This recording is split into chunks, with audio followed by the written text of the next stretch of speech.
Well, my first reaction is that something very serious must have happened with the negotiations, specifically that the negotiations must have broken down and that the health of the victims must have been in grave danger.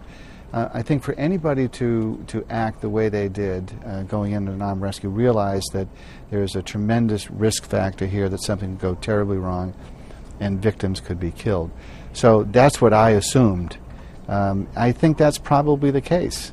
I mean, the one thing that I think is clear is that whoever was holding them, we're calling them Somali pirates, they could have been local bandits for all we know, stood and fought. So there was a firefight. Either 9 or 10 were killed, maybe some were taken off the battlefield, if you will, to come back to the United States to stand trial. But they stood there and fought. So that might have taken a minute, several minutes, I don't know. But that really raises the prospect of in my view, of hostages being killed.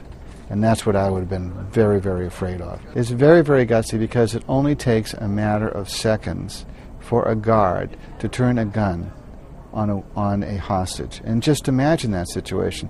It may be that when the attack occurred, that the stealth that they used, the techniques that they used, something might have failed. Somebody might have heard something.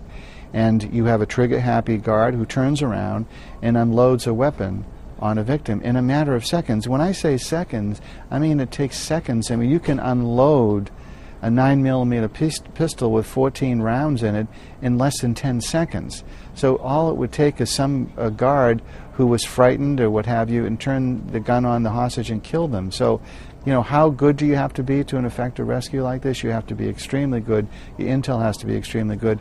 And let's be honest about it, you have to have a certain amount of luck.